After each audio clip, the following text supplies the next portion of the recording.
누가복음 19장 28절에서 48절 예수께서 이 말씀을 하시고 예루살렘을 향하여 앞서서 가시더라. 어, 예수님께서 무슨 말씀을 하시고 예루살렘을 향하여 갔다는 말입니까? 어, 한 문화씩 주고 왕위를 받아 왔는데 한 사람은 열 배를 남기고 한 사람은 다섯 배를 남기고 한 사람은 그냥 놔뒀던 거죠. 그래서 음, 야단치는 이야기가 나오는데 어제 묵상을 하면서 찾아낸 것은 왕 되는 것을 싫어가지고 가서 고발하고 저기 진정을 넣고 이러던 사람이 한 문화를 장사할 시간도 없고 장사도 안 하고 이 못된 사람은 자기 거를 다 챙긴다. 남이 열심히 해놨는 것도 다 챙긴다. 이래 생각하고 있다가 그만 결산할 때 악하고 게으른 종이라고 야단 맞고 결국은 내가 왕 되는 것을 싫어하는 저 사람을 죽여라 이래가지고 죽임을 당하는 그 모습을 보고 있다면 우리는 하나님 나라가 예수님이 와 있다고 해가지고 눈에 보인다고 해가지고 하나님 나라인 줄 아는데 하나님 나라는 눈으로 보도록 임하는 것이 아니라 믿음으로 임하는 것, 보이지 않는 것으로 인하기 때문에 예수님이 예루살렘에 들어간다고 해가지고 무슨 뭐 로마 사람들이 싹 죽고 그 앞에서 엎드려서 항복하고 이런 일이 생길 거라고 생각했는데 절대로 아니다. 너희들이 평소에 하나님 하는 말씀에 순종했으면 그날이 구원받는 날이고 안 그러면 그날 죽는 날이다. 그렇게 말씀하고 있는 것을 알아들었어야 되는데 알아들었는지 모르겠어요. 그래서 뭐나를 다른 복음에서는 달란트라고 얘기를 하고 다 다르게 준 것을 얘기하지만 이 뭐나는 똑같이 줬는데 다르게 남기는 것을 얘기하고 있습니다. 뭐 같은 의도지만 누가는 지금 우리 다 같이 받았는데도 어떤 사람은 실력을 발휘하고 어떤 사람은 실력을 발휘 못하고 어떤 사람은 썩히고 이렇다는 것을 말하고 싶어 하는 것을 볼 수 있습니다. 많이 남겼다고 칭찬 많이 받는 거 아닙니다. 있는 대로 순종하면 그것을 받습니다. 많이 받는 것은 남들이 볼 때 많이 받는 거로 보는 거지요.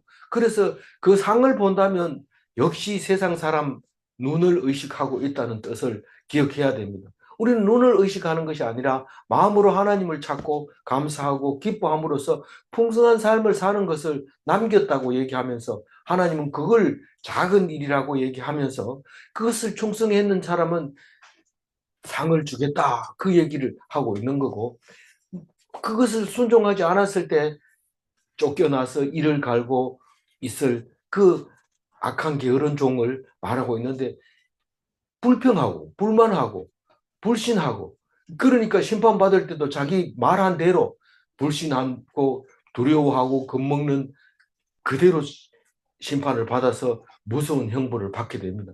그러나 하나님을 사랑하고 애인처럼 형처럼 친구처럼 주인처럼 가까이 지내면 그게 받을 상이 엄청 크다. 그렇게 말하고 있습니다.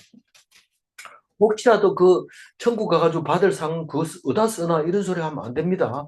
왜냐하면 그 쓸데없도록 만들어 버립니다. 내가 그런 말을 하면 말한 대로 벌을 받습니다. 절대로 그런 얘기가 나오고 싶어도 주여 내가 왜 이런 생각을 합니까? 그리고 기도하고 입을 단속하고 기도한 대로 됩니다. 기도한 대로 말은 자기도 모르게 나올 수 있지만 기도는 입 다물고 하는 거니까 됩니다. 거꾸로 하면 안 됩니다. 거꾸로. 속으로는 막 욕하면서 입으로 뭐 이렇게 해도 안 되고 꼭 말한 대로 심판을 받는 거니까 말을 말을 조심하기 이전에 기도부터 해야 됩니다. 기도하고 그리고 말하고 그리고 믿고 그럼 그대로 심판을 받게 되는 겁니다. 그래서 오늘 그 말씀을 하시고 예루살렘을 향하여 앞서서 가시니 예루살렘으로 갈 때는 항상 예수님 뒤에 따라갑니다. 왜냐하면 예루살렘 들어가면 그때는 하나님 나라가 임할 테고 그때는 우리는 다 따라온 사람은 다 하나님 나라에 들어간다 이 생각을 하고 있었어요. 그래서 예수님이 앞서서 이렇게 가는데 적극적으로 가는 거죠. 우리는 하나님 알아서 해주겠지. 가만히 있으면 다 알아서 해준다. 예정 다 돼 있다. 걱정하지 마라. 이러면 안 되는 거예요. 예수 십자가는 적극적으로 나가야 돼요. 적극적으로 나가는데 가가지고는 완전 피동하게 붙잡히고 나면 붙잡히면 그다음부터는 완전 피동이 돼야 됩니다. 우리는 그럼 어떤 삶을 살고 있느냐? 아직 안 붙잡힌 상태면 적극적으로 해야 되고 일단 붙잡히면 할 얘기를 하고 할 얘기 하는 게 적극적인 겁니다. 할 얘기 하고 죽이면 죽고 살림 살고 그게 피동되는 겁니다. 그래서 적극적 완전 피동이 예수님의 삶의 모습인데 오늘부터 보여줍니다. 오늘을 뭐라고 하냐면 종려주일이라고 합니다. 오늘 누가복음에서는 종려나무의 가지를 이야기하지 않는데 다른 성경에서는 종려나무 가지를 옷도 깔고 종려나무 가지도 깔고 이렇게 해서 그 종려나무는 다른 게 아니고 야자 열매 야자 나무인데 대추 야자가 열리는 야자 나무입니다. 이렇게 굵은 어, 야자 이름을 뭐라 하죠? 굵은 이렇게 이런 야자 나무도 있지만 이거는 대추 같은 게 열리는 야자 나무입니다. 그런데 그거를 종려나무라고 얘기를 해요. 이스라엘에서는. 그래서 이날을 종려주일이라고 합니다. 오늘이 종려주일이고 다음 주가 부활절이 20일로 됐는데 그 고난주 왜 그렇게 했는지 모르지만 한 20일이 부활절로 지금 잡혀 있어요. 잘 봐야 되는데 오늘 좀 고난. 예, 그래서 고난주의를 따로 잡아놨는 것 같아요. 일주일 전에 이 종료주일이 맞는데 절기를 제가 못 찾아봤습니다. 오늘이 종료주일이고 내일 다음 주가 고난주일이고 이제 20일이 부활절이고 그렇게 잡혀 있습니다. 우리 교회도 이번 주 부활절은 그 의미를 더 좀 해서 좀 기쁜 일이 많이 생길 수 있도록 기념할 만한 일들을 생각해 보도록 하겠습니다. 그 대신에 고난주는 겸손하게 잘 견뎌야 될 것 같습니다. 옛날에는 고난주일 하면은 금식하고 기도하고 말도 함부로 안 하고 그렇게 외식 안 하고 외식도 안 하고 그렇게 했거든요. 근데 올해는 어떻게 한번 생각하면서 지내도록 그렇게 하십시다. 뭐 형식이나 율법을 강요하고 싶은 건 아니고요. 그런 겁니다. 29절 읽어볼게요. 감람원이라 부르는 산 쪽에 있는 벳바게와 베다니에 가까이 가셨을 때에 제자 중 둘을 보내시며 그 여리고에서 저 나사렛에 갈릴리 나사렛에서 또 혹은 갈릴리 뭡니까 가버나움에서 이제 예루살렘으로 오려면 그 요단강 변 저지대 아라바를 쭉 따라 내려와서 여리고 있는 데서 강을 건너서 그리고 여리고에서 이 감람산까지 올라오는 데는 가파른 길을 통해서 올라와서 거기서 주로 자고 아침에는 예루살렘에 가서 말씀 전하고 저녁에는 여기 와서 자고 그래서 2km가 안 됩니다. 원래 안식일에는 2km 넘게 걸으면 안 되기 때문에 그가 이제 숙소나 마찬가지입니다. 거기에는 겟세마네라는 그 굴이 있어가지고 그 굴 안에서 기름을 짜고 무슨 기름요? 감람유를 짜는 거죠. 감람유가 뭡니까? 올리브 기름이잖아요. 그 기름 짜는 그 동굴 이름이 이 뭐라고요? 겟세마네 기름 짜는 그런 착유라는 뜻입니다. 기름을 짜는 착유기 이러면은 젖 짜는 기계도 착유기를 하는데 여기서는 기름을 짜는 기계를 착유라고 해서 겟세마네라는 그 여기 다른 데는 뭐 동산 이렇게 하는데 산에 그 굴에 들어가서 그런 시설이 돼 있었다는 것으로 추정이 됩니다. 그 동산에 가면 내다보면 건너다 보면 그 불룩 튀어 올라온 게 그게 예루살렘인데 그걸로 가려면 그 기드론 시내가로 내려갔다가 다시 이렇게 올라와야 됩니다. 그런데 그 감람원에는 벳바게도 있고 베다니도 있습니다. 베다니는 강 건너 세례받던 요단강가 베다니가 있습니다. 지금 요르단에 베다니가 있고 지금 여기 감람산에 베다니가 있고 벳파게는 파게의 마을 이런 뜻인데 예수님이 여기서 아침에 예루살렘으로 가서 말씀 전하러 나가다가 배가 고파서 딱 보고 뭐가 나? 파게가 안 들렸다고 무화과 나무를 저주한 동네가 벳파게입니다. 그러니까 이 산에서 늘 저녁에는 여기 있고 낮에는 예루살렘에 가서 말씀 복음 전하고 그랬던 것을 알 수 있습니다. 그래서 거기에는 제자들이 늘 따라다니다가 이제 종료주일이 돼서 일주일 전입니다. 이제 일주일 뒤에는 예수님 돌아가시는 거죠. 그때 이제 제자 둘을 보냈는데 누구를 보냈는지는 잘 모르겠어요. 그러나 안 나오지만 30절 읽어봅니다. 이르시되 너희는 맞은편 마을로 가라. 그리로 들어가면 아직 아무도 타보지 않은 나귀 새끼가 매어 있는 것을 보리니 풀어 끌고 오라. 이게 맞은편 마을이 결국 예루살렘을 말하는 겁니다. 거기서 내다 보이니까요. 그래서 그 마을로 가게 되면 그 나귀 새끼가 하나 있다. 한 번도 안 탔는지 어떻게 알아요? 너무 어리기 때문에 타볼 수가 없는 거죠. 너무 작아서. 근데 예수님은 그걸 타겠다는 거예요. 그리고 그걸 풀고 끌고 오라는 겁니다. 나중에 알고 보니까 이게 마가의 집에 있을 마가의 집이라고 말하고 있습니다. 그래서 사람들은 그렇게 말하고 있습니다. 그리고 마가는 그 동네에서 잘 살았던 거예요. 예루살렘에서. 그래서 다락방에서 나중에 이제 만찬을 하게 되는데 어, 거기에 하인들도 예수님을 알고 있었고 미리 이 준비를 했을 수도 있겠다 그런 생각이 듭니다. 그래서 심부름꾼을 보내서 나귀를 끌고 올게 하는데 한 사람을 안 보내고 꼭 두 사람씩 보냅니다. 지금도 어디 엔지니어들이 일을 할 때도 혼자 안 보냅니다. 저 혼자 가서 할 수 있습니다. 절대로 보내서는 안 됩니다. 둘이 가서 한 사람이 기계가 동작하는 거 봐가면서 위험한 것이 없는가 이렇게 봐야 되지만 옛날에는 그것보다 더 중요한 것은 증인이 있어야 됩니다. 한 사람이 가서 주님이 쓰시겠다 이렇게 얘기한다고 해가지고 말 안 듣습니다. 또 증인이 옆에 있어야 됩니다. 그래서 그거를 두 사람씩 가게 되는데 지금도 무슨 일을 하더라도 두 사람씩 가야 됩니다. 예배를 아무리 혼자 드려도 된다 하지만 그래도 두 사람은 돼야 됩니다. 증인 한 사람이 있어야 돼요.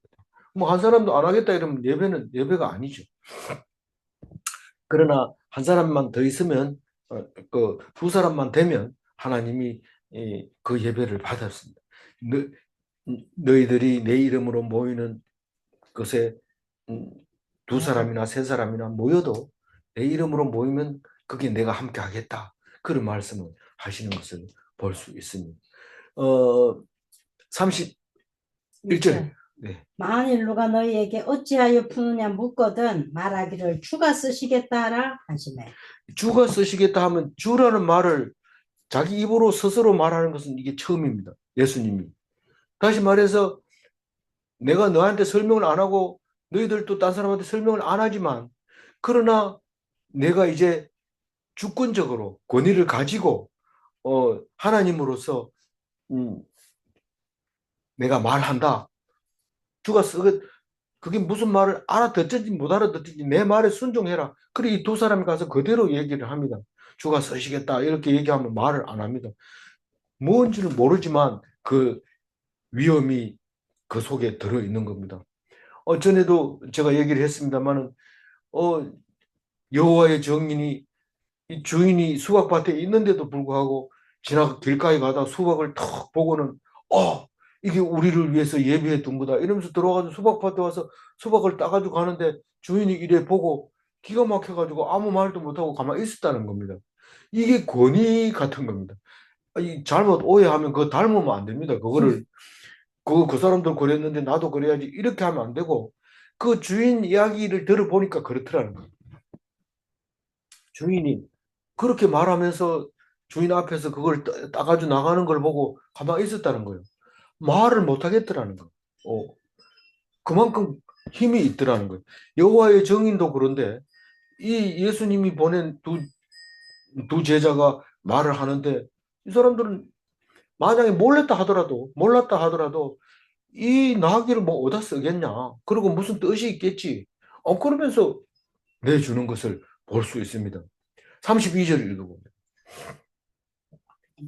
32절 당신이 좀 내주고 보내심을 보내심을 받은 받은 자들이 자들이 가서 가서 그 그 말씀하신 말씀하신 대로 대로 만난지라 그 만나는 뭘 만났다는 거예요. 작은 낙이 나귀 새끼를 보고 만났다는 거예요. 말씀대로.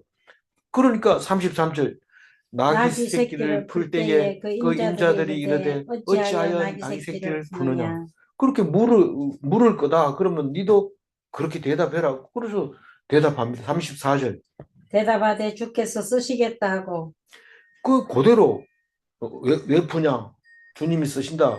그렇게 대답을 합니다. 그러면 어떻게 됐을까요? 35절 읽고. 그것을 예수께로 끌고 와서 자기들의 겉옷을 나귀 새끼 위에 걸쳐놓고 예수를 태우니 이 뭔 뜻인지 몰라요. 일단 나귀를 내가 타겠다 했으니까 예수님이 타는 이제 왕이 될 예루살렘으로 가면 왕이 될 텐데 이걸 타고 들어가야 되는데 왕 탈람 저기 카페트를 저기 짐승 위에 걸치고 좀 양탄자를 걸치고 이렇게 해서 폼이 나야 되잖아요. 그런데 그거를 이제 옷을 벗어서 덮고 그 위에 예수님을 앉히는 거죠. 이건 왕으로 옹이한 겁니다. 왕으로 이제 모시는 것을 말하고 있는 겁니다. 어, 36절 예, 36절. 가실 때 그들이 자기의 겉옷을 길에 펴더라. 그 구약 성경을 읽어보면 왕을 옹이할 때 옷을 펴서 왕이 지나갈 수 있도록 이렇게 하는 겁니다. 원래는 예후 때 이 양탄자를 깔아야 되죠. 그래야 되는데 이제 그 예수님은 지금 왕 대접을 지금 탁 처음으로 받고 있습니다. 왜냐하면 이 그 나귀를 가지고 올 때부터 벌써 그 왕권을 사용하는 것을 보고 그렇게 하는 거죠. 그래서 그 사람들이 그냥 보내줘도 되는데 왜 꼭 물어봐야 되냐 이런데 주님이 주권을 가지고 하는 건지 아닌지 물어봐야 됩니다. 그러면 말 나오는 게 딱 주님 이런 말이 나오면 벌써 아무 말도 못하고 순종하게 되는 거죠.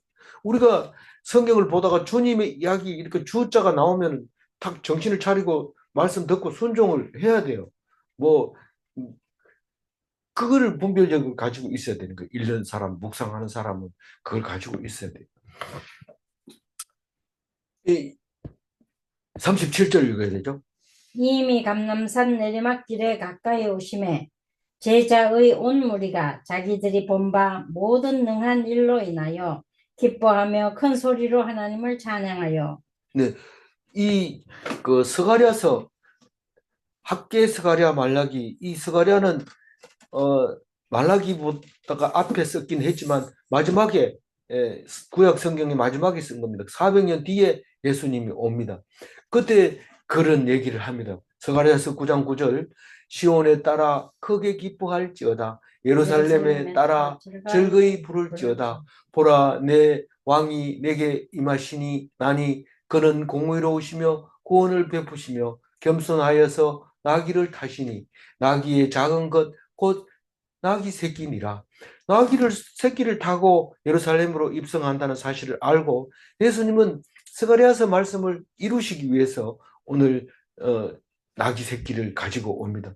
그러면서 그 나귀 새끼를 끌고 가도록 허락해 준 주인 입장에서 주인이 사용한다는 것에 대해서 확실하게 이야기하고 있습니다. 두 번이나 갈 때 이야기하고 실제로 가서 일어난 이야기하고 두 번 이야기함으로써 왜 끌고 가냐? 주님이 쓰시겠다 한다. 그래서 순종하는 모습을 보면서 이분이 분명히 스가랴에서 말한 왕이었다는 사실을 말하고 있는 것입니다. 자기 옷을 길에 깔았다는 것은 왕으로 옹이하고 모시고 간다는 뜻이고 그 37절에 방금 읽은 이야기는 기드론 골짜기를 통해서 이제 예루살렘 언덕으로 올라가려고 할 때 이미 감난산 내리막길에 가까이 오심에 그러니까 그 기드론 골짜기에서 예루살렘으로 올라가고 있는 그 순간이 이렇게 표현이 됐지 않겠나 이렇게 생각이 되집니다. 그래서 그 내리막길에 오니까 사람들이 막 소리를 지르고 노래를 부르고 기뻐하고 찬양을 하고 그렇게 합니다. 38절 읽어볼까요? 네. 이르되 이르되 찬송하리로다 찬송하리로다 주의 주의 이름으로 이름으로 오시는 오시는 왕이여 왕이여 하늘에는 하늘에는 평화요 평화요 가장 가장 높은 높은 곳에는 곳에는 영광. 영광이로다 하시니 지금 왕으로 오신 예수님이 무슨 절기요?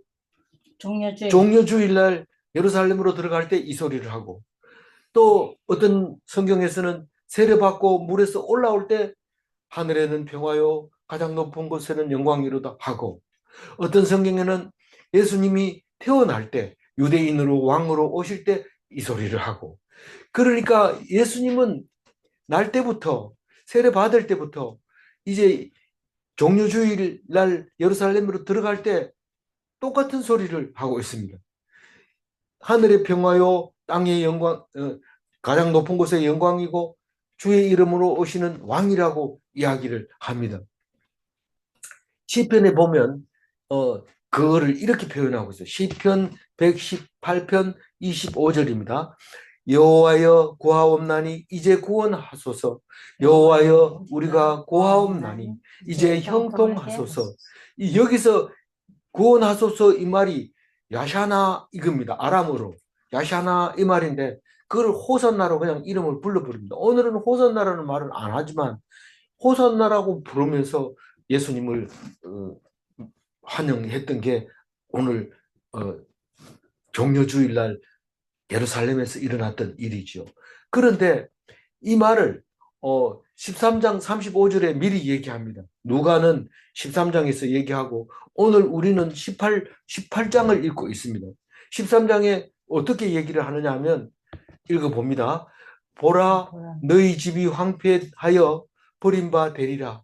내가 너희에게 이르노니 너희가 주의 이름으로 오시는 이를 찬송하리로다 할 때까지 는 나를 보지 못하리라 하시니라. 예수님이 내가 이제 십자가에 달려 죽을 텐데 3일 만에 다시 살아날 텐데 하면서 내가 구세주임을 얘기하고 메시아임을 얘기하지만 너희들은 나를 누군지 모른다. 그러나 주의 이름으로 오시는 이여 찬송하리로다 이렇게 할 때까지 다시 말해서 호산나 호산나 할 때까지 이 하늘에는 평화요 가장 높은 곳에는 영광이로다 이렇게 말할 때까지 나를 모를 거다. 언제 알아요? 종려주일날 이제 알게 됩니다. 아 이게 하나님이 오셨구나 하는 것을 알게 될 거다. 그 말을 미리 했는데 오늘 그 얘기를 하고 있는 겁니다. 39절 읽어봅니다. 우리 중 어떤 바리새인들이 말하되 선생이여 당신의 제자들을 책망하소서 하거늘 바리새인들은 이 소리를 듣고 알아요, 몰라요? 못 알아듣습니다. 원래 예수님 얘기한 대로 순서대로 잘 듣고 기억했다면 이 말을 알아듣고 찬송 부를 겁니다. 그런데 못 알아들으니까 시끄러운 거예요. 우리는 교회 가가지고도 은혜를 못 받는 사람 예배 언제 끝나나 설교 너무 길다 이러면서 계속 시계를 보지만 은혜 받은 사람은 고개 끄덕끄덕하고 아멘. 그리고 그러다 보면 언제 예배 끝났는지 모릅니다. 기분 좋게 나오는데 주차 관리하는 사람들이 예배 이렇게 늦게 끝나면 차를 어떻게 빼란 말이야 이러면서 막 성질 내고 이런 거 보고 갑자기 기분이 나빠질 수 있습니다. 은혜 받고 나오다가 주차 요원한테 기분 나쁜 소리를 들을 수 있습니다. 그거는 기뻐해야 됩니다. 기분 나빠할 게 아니라 하나님 내가 은혜 받았군요 이래야 됩니다. 만약에 글쎄 말이야 난 나오고 싶어 죽겠는데 억지로 참았다 이러면 그거는 설교를 잘 못 들은 거고 그렇습니다. 어떻게 알아요? 오늘 39절을 보면 알잖아요. 시끄럽다는 거예요. 조용하게 좀 시켜라고. 지금 방정맞게 이렇게 시끄럽게 떠드냐고 점잖지 못하다고 생각을 한 거죠. 40절 읽어봅니다. 대답하여 이르시되 내가 너희에게 말하노니 만일 이 사람들이 침묵하면 돌들이 소리 지르리라 하시니. 이 사람이 누굽니까? 제자들. 많이 따라온 사람들이 이 주님이 오셨다, 구세주가 오셨다, 왕이 오셨다, 유대인의 왕이 오셨다. 이제 기뻐하라. 이렇게 소리 지르는 이 사람들을 말하는데 이 사람들 조용히 해 이러면 돌이 일어나가지고 소리 지르는데 돌이 일어나 소리 지르면 어떻게 될까요? 무너질 때 소리 나는데 너희들 다 죽는다. 조용히 해라. 그 얘기를 하면서 당연한 소리다라고 합니다. 41절 여러분. 가까이 오사 성을 보시고 우시며 우리 성경을 읽을 때마다 마디마디마다 참 큰 은혜를 받습니다. 어떤 장로님은 우리가 교수들 교수 합창단이 있었어요. 그래서 연습을 할 때 장로님이 기도를 합니다. 우리가 소리를 치지 않으면 돌들이 일어난다고 했는데 우리가 목성을 높여서 찬양하게 하여 주옵소서. 참 그 기도가 너무 멋있었어요. 그리고 한 10년 지나서 제가 신학 공부를 하면서 이 말씀이 참 은혜된구나. 그렇게 깨달았던 거죠. 그래서 찬양을 기쁘게 드릴 수 있었는데 오늘 41절 이야기는 너희들이 아무리 안다고 폼 잡아도 모른다는 거예요. 우리는 성경 공부를 할 때마다 다른 사람 모르는 거 알았다. 왜 그렇게 말해요? 내가 모르는 걸 알았기 때문에 기쁘죠. 남들은 모르겠지 이런데 실제로 모릅니다. 모르지만 그렇다고 해가지고 무조건 내가 안다고 이렇게 생각하면 안 되는 이유가 오늘 41절에 나와 있습니다. 네가 지금 뭘 알고 있는 것 같으냐? 사실은 네가 모른다. 그러고 우는 거예요. 근데 사실 이 소리 지르던 이 사람들이 이 본디오 빌라도가 살려주려고 끌고 나와서 누구를 살려줄까? 강도를 살려줄까? 예수를 살려줄까? 이러니까 예수님을 십자가에 못 박으라고 소리를 지르는 사람들이 이 무리들이에요. 제자들이 그랬다는 말이 없잖아요. 제자들은 흔적도 없어요. 안 나타나요. 붙잡고 가니까 부인하잖아요. 수제자가, 베드로가, 최고 대빵이. 그건 뭐 다른 사람은 얘기할 거 없죠. 다 도망가고 없죠. 그런데 어쨌든 말씀을 이루기 위해서 이 사람들을 사용하는데 무리라고 하는 오크로스는 믿을 수가 없어요. 그 무리는 이렇게 했다 저렇게 했다. 막 죽으라고 막 살려내라고 하다가 죽어버리면 반대로 돌아서가 잘 죽었다 뭐 이래버립니다. 그게 금방 달라지는 게 무리입니다. 그거를 분별을 해야 되는데 그걸 모르고 의지한다든가 따라가다가 멍청해지. 이거 내가 뭐 하고 있었지? 내가 예수님을 따라왔는데 내가 예수님을 죽였네. 당을 치며 통곡하고 가슴을 쳐도 이미 때는 늦어버린 겁니다. 어쩔 수 없이 사탄의 자식이 되고 마귀의 자식이 될 수밖에 없는 것이라는 것을 알아야 됩니다. 그러니까 눈에 보이는 거, 귀에 들리는 거 거기에 집중하지 말고 말씀에 집중해서 하나님 말씀에만 의지해요. 하나님 말씀은 변개가 없습니다. 안 바뀝니다.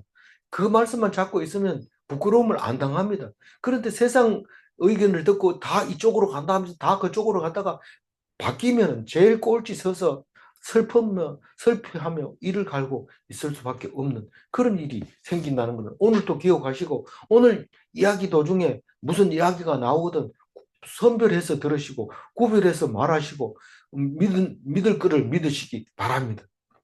42절 읽었잖아요. 예. 43절. 날이 이를지라 내 원수들이 토둔을 쌓고 너를 둘러 사면으로 가두고 이, 이 예루살렘이 멸망할 때는 토둔을 쌓지 않습니다.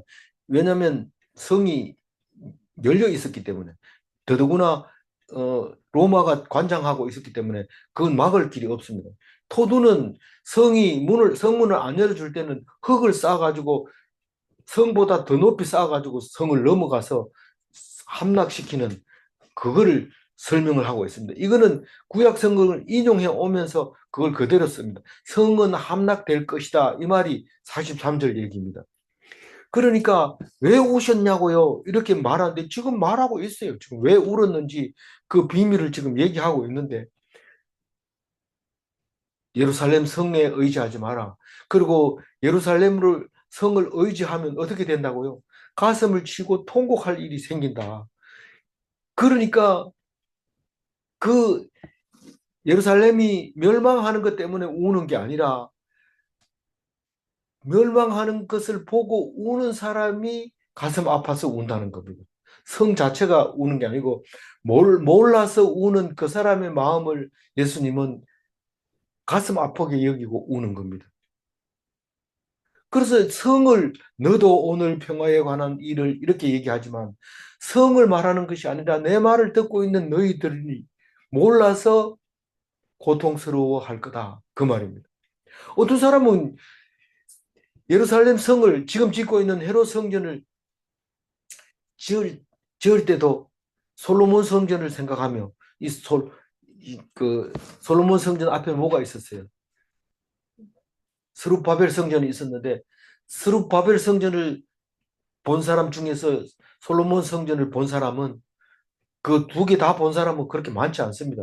그게 70년이 넘게 이후에 스룹바벨 성전을 지었기 때문에 솔로몬 성전 짓고 바벨론 포로 갔다 와서 스룹바벨 성전을 지었기 때문에 사이가 70년 납니다. 그래서 솔로몬 성전도 보고 스룹바벨 성전도 본 사람은 그래 많지 않습니다.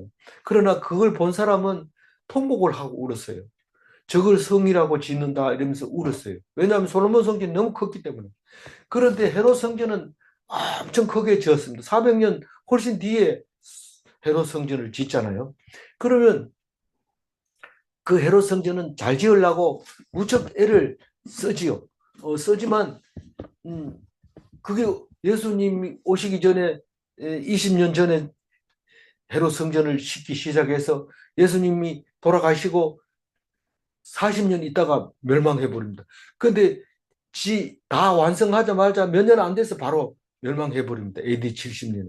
그러니까 엄청 크게 지었다고 말할 수도 있고 오래 지었다는 말입니다. 예수님 당시에는 아직 짓고 있는 이 예루살렘 성을 보고 울고 있는데 그 성이 멸망하면 솔로몬 성전 멸망할 때도 사람들이 기절해 버렸습니다. 아니 이걸만 믿고 있으면 산다고 그러는데 그 바벨론 사람들이 와가지고 싹 촛대고 뭐고 그, 거기 있는 거 다 들고 가버립니다. 그걸 보고 기절해 버리고 이런데 이 헤롯 성전이 AD 70년에 디도 장군이 멸망을 시킬 때 돌 위에 돌 하나도 안 남기고 싹 무너뜨립니다. 돌에다 금을 입혀가지고 성전을 지어 놓으니까 군인들이 그 뜯어가면서 금을 다 벗겨가지고 하느라고 하나도 남겨놓지 않고 다 무너뜨려 버리고 맙니다.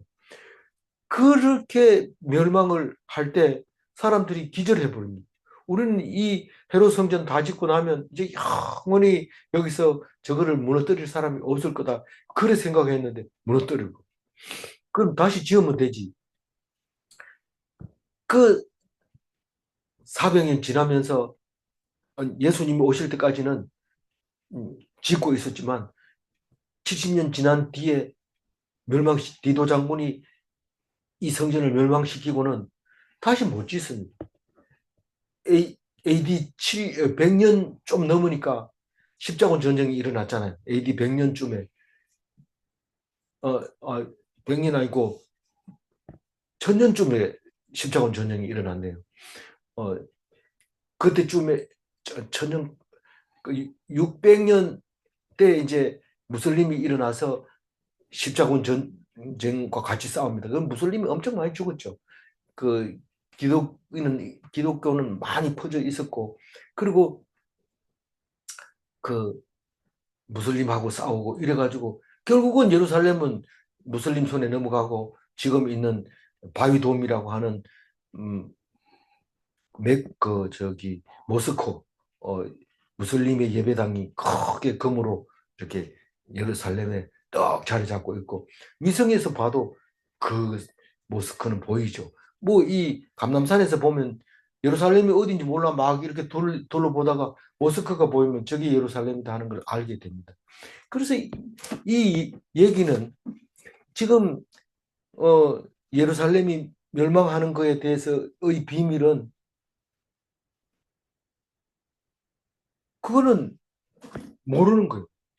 모르고 있으니까 통곡을 하고 막 기절해버리고 이렇게 하는 겁니다. 44절 읽어보세요.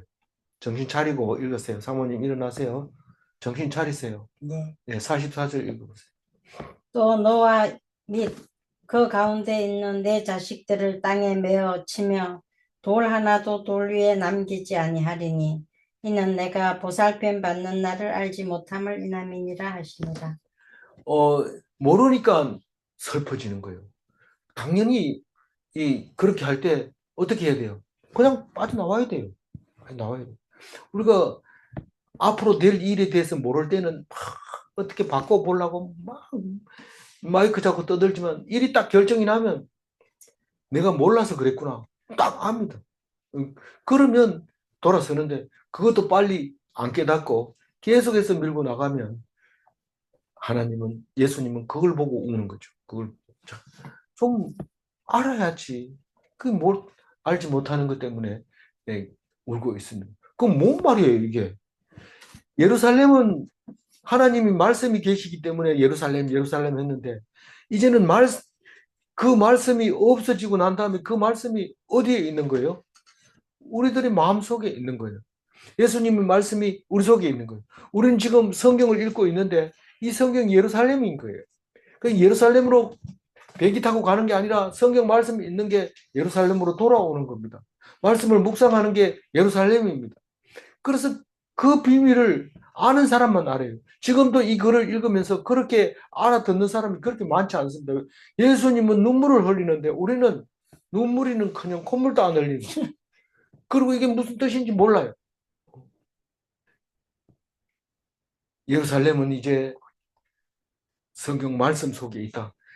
거기에만 두루마리가 있는 게 아니고 전 세계에 흩어져서 있는데 제가 가진 성경만 해도 가지수만 해도 20가지가 넘습니다. 그렇게 많은 성경이 번역이 되고 한글로 번역된 것만 그렇지 다른 말로 번역된 것은 말할 수 없이 많습니다. 지금도 여전히 미 전도 종족에게 성경 번역을 해주는데 그 사람들의 말로 글이 있다면 그 글을 써서 그 사람들의 말로 번역을 해서 복음을 전파시키는 선교사들이 엄청 많이 있습니다. 돈 많이 투자합니다. 그리고 헌금도 많이 냅니다. 그 일을 위해서. 그렇게 해서 하고 있는데 그게 바로 예루살렘을 전 세계에 흩어지게 만든 겁니다. 그거 아무 의미 없다. 십자군 전쟁에서 무슬림에게 패할 때 예루살렘이 무슨 의미가 있느냐? 아무 의미 없다. 그리고 딱 끝나는 영화의 한 장면을 보게 됩니다. 무슬림도 죽으라고 그거를 차지하려고 하고 기독인들도 죽으라고 싸움했는데 그땐 개신교가 탄생하기 전이죠. 그 십자군 전쟁이 할 때. 그 다 빼앗기고 나서 십자군 전쟁 끝난 거죠. 십자군 전쟁이 뭡니까? 예루살렘 탈환하려고 그 영국에서도 오고 유럽에서도 그렇게 그것도 돈 대주는 게 아니고 후원해주는 사람 돈 가지고 오다가 후원 안 해주니까 그 주변 사람들이 약탈해서 그 예루살렘으로 왔는데 와가지고 싸워보니까 의미를 못 느끼는 거죠. 그럼 다 거기서 흩어져 버리고 죽고 그리고 결국은 무슬림에게 넘어가 버리는 그런 역사가 우리에게 가지고 있는데 말씀 말고는 그리스도 교회에서는 말씀 말고 나머지는 다 우상 섬기는 것이고 그리고 예루살렘 가봐도 한쪽 구석에 그 지금 가가지고 보고 올 수 있는 것은 예루살렘 성전이 아닙니다. 그 네 가지 종교가 그 안에서 나누어서 지금 예루살렘이라 하고 주장하고 있는 것들인데 우리가 가서 보는 것은 유대인들이 관할하고 있는 구역만 보고 옵니다. 가톨릭도 볼 수 있네요. 그리고 아르메니아 교는 우리가 갔다 왔는지 안 갔다 왔는지 그건 잘 모르겠어요. 갔다 오고도 어느 영역을 갔다 왔는지 모릅니다. 그런데 무슬림 영역은 우리는 일절 못 들어갑니다. 그래서 그거는 못 들어가고 그래 돼 있는 그것을 말하고 있습니다. 오늘 그 얘기가 역사를 말하고 있는 거예요. 44절 얘기가 그 얘기를 말하고 있습니다. 실제로 이 헤롯 성전이 어디 있었느냐? 없습니다. 그런데 그 중에 한 200m가 남아 있는데 그게 통곡의 벽이라 해서 유대인들이 그걸 붙들고 1년 365일 하루 24시간 거기에 사람이 없을 데가 없습니다. 탁 받아가지고 유대인 복장 해가지고 모자 쓰고 옷 입고 앉아가지고 계속 기도하고 두루마리 읽고 그 사람들이 나가면 또 딴 사람들 와가지고 그 자리에 앉아 하고 쉴 새 없이 하고 그 이 키파라고 하는 빵 모자를 머리 쓰고 우리가 그 들어가려 하면 관광객을 위한 키파가 따로 있습니다. 이 종이로 만든 건데 이렇게 딱 머리에 붙이면 딱 붙어가지고 거기 들어가는데 천주교 신부들이 가끔 그거 쓰는 것을 우리에게 보여주는데 유대인들은 그거 쓰지 않으면 그걸로 못 들어갑니다. 그래서 남아있는 그걸 가지고 보면서 통곡을 하는 거죠. 망했는 거에 대해서. 그런데 성경 오늘 44절은 너희들이 몰라서 예수님 울고 있는데 유대인들은 그게 망했다고 지금도 울고 있는 건데 예수님은 그걸 미리 땡겨서 다 울으신 거죠. 45절 읽어봅니다. 성전에 들어가사 장사하는 자들을 내쫓으시며 여기서 성전 척결하시다 이랬는데 오랫동안 성전 청결이라고 우리가 제목을 달고 있었던 거죠. 청결과 척결은 어떻게 다르냐 이러면 청결은 청소하는 것도 청결이지만 척결은 잘못된 것을 쫓아내는 걸 말하는 거니까 척결이 맞습니다. 그래서 장사하는 사람들을 채찍을 만들어가지고 막 다 쫓아내는 이게 2번 있었는 걸로 생각이 되지는데 요한복음에서는 가나의 혼인잔치에 가기 전에 거기 먼저 성전 청결을 하게 되는데 같은 시기에 가나 혼인잔치 기적이 일어나는 그 시기에 성전에 들어가서 이제 장사하는 것을 쫓아내는데 그러니까 첫 번째 예루살렘 첫 번째 예루살렘이 아니라 첫 번째 뭐예요? 6월절에 들어가서 성전을 쫓아내고 이거는 지금 네 번째 6월절 남아있는 그 성전 척결 작업입니다. 내용은 같아요. 그래서 이렇게 얘기합니다. 16절 그들에게 46절 그들에게 이르시되 기록된 바 내 집은 기도하는 집이라 되리라 하였거늘 너희는 강도의 소굴을 소굴을 만들었도다 하시니라. 하시니라. 이거 지금 노트를 작성할 땐 빈칸이 없어서 제가 인용을 못 가져왔는데 이 기록된 바가 뭘 기록했나 시편을 말하고 있습니다. 시편에 다윗이 이 성전을 만들어 놓고 성전을 위해서 막 열심히 하는데 사람들이 놀립니다. 다윗을. 그리고 다윗을 대적합니다. 그때 이 시편을 쓰게 됩니다.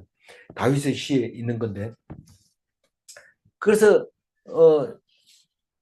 원수들은 나를 조롱하고 있다. 내가 하나님의 열심에 대해서 성전을 이렇게 열심히 하는데 그런다. 이 얘기가 시편 말씀인데 그거를 인용해가지고 와서 그 예수님이 말합니다. 말하는데 요한복음에서는 요한복음 2장 17절에서는 제자들이 이 이야기를 이렇게 표현합니다. 한번 읽어볼까요? 제자들이 성경 말씀에 주의 전을 사모하는 열심히 나를 삼키리라 한 것을 기억하더라. 예수님 이 얘기가 참 어렵습니다. 실제로는 어려워서 제가 신학 다닐 때 그 공동 채팅방에 이 말씀을 제가 올렸더니 사람들이 벌떼같이 되들어서 그것은 잘못 해석한 거다. 그렇게 한 적이 있는데 제가 반박을 하니까 조용하게 다 돼 있었던 건데 이게 무슨 말일까요? 이 예수님이 성전을 보고 화를 냈습니다. 그러면 바리새인들이 어떻게 놔둘까요? 놔두지 않죠. 네가 무슨 근거로 그런 소리 하냐? 누가 그런 권한을 줬느냐? 야단치면서 결국은 십자가에 못 박게 되는데 제자들이 볼 때 저거 쓸데없는 짓을 해가지고 저런 고통을 당하게 된다. 왜 그랬을까? 그건 제자들끼리 얘기합니다. 말씀에 있어 주의 전을 사모하는 열심히 나를 삼키리라 한 나가 누굽니까? 다윗이 시편에서 내가 거의 죽게 되었다 이런 말을 하고 있는 겁니다. 내가 주님 때문에 죽게 생겼다 이런 얘기를 하고 있는데 결국은 하나님 성전이라는 게 무엇인가를 설명해 주기 위해서 이 일을 했다는 겁니다. 우리 입장에서는 그겁니다. 잘 알고 있는 예수님을 잘 알고 있는 우리 입장에서 아니 성전이 필요 없다면서 왜 그렇게 사람들을 쫓아내고 욕먹고 죽을 짓을 합니까? 그걸 솔롬 그 헤롯 성전 그 성전이 얼마나 중요하다는 것을 얘기를 해줘야 그 성전이 우리 마음속에 있는 거지. 그거 뭐 내가 너희들 성전 필요 없어. 그러니까 내가 너희들 나를 믿으면 너희들이 성전이야. 이렇게 얘기한다면 그걸 알아들은 사람이 누가 있어요? 같이 아니 모르니까 그걸 지금 얘기하는 거죠. 이 성전은 기도하는 집이다. 그런데 너희들이 지금 여기서 장사하고 이 장사가 뭡니까? 이 바리새인들, 종교 지도자들, 사두개인들 이 사람들이 그 장사하는 상권을 주고 돈을 챙겨가지고 누구 배불립니까? 자기들 배불리는 거죠.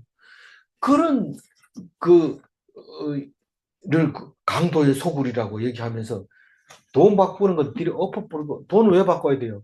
성전에 성전은. 드리는 세겔은 따로 있어요. 그러니까 세상에서 유통하고 있는 세겔을 가져와서 환전해가지고 거기다 드려야 됩니다.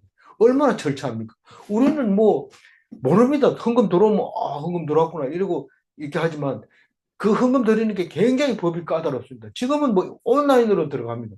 그 이게 고스톱 쳐서 딴 돈이 들어왔는지 아니면 무슨 뭐 사기 쳐서 들어온 돈인지 알 수 없습니다. 교회는 그냥 돈만 들어오면 좋아합니다. 이 유대인들은 성전에 바치는 물건 아무나 드리지 못합니다. 예수님을 팔고 30세계를 가론 유다가 그걸 성전에 던졌는데 이거는 옳지 않다 이러면서 찾아가지고 그 밭을 사가지고 외국인의 묘지로 삼아 버리잖아요. 그러니까 아무나 헌금 드리면 하나님이 받아주긴 받아주지요. 그 뭐 목사님 사례도 주고 다 주지만은 뭐 우리 같은 경우는 그렇지만 결국은 우리가 볼 때는 다 사용하지만 하나님 기뻐하지 않는 겁니다. 네 그걸 왜 줬는데? 내가 그걸 받아가지고 뭐 밥 사 먹는 거 맞나? 무슨 뭐 음, 영양 돌솥밥 먹는 거 맞나? 나는 먹은 적이 없다. 그러면 내가 누구 줬어요? 모르겠다. 네가 누구에게 줬는지 네가 알지. 누가 아느냐? 나는 받은 적이 없다. 하나님은 그렇게 얘기를 하는 거예요.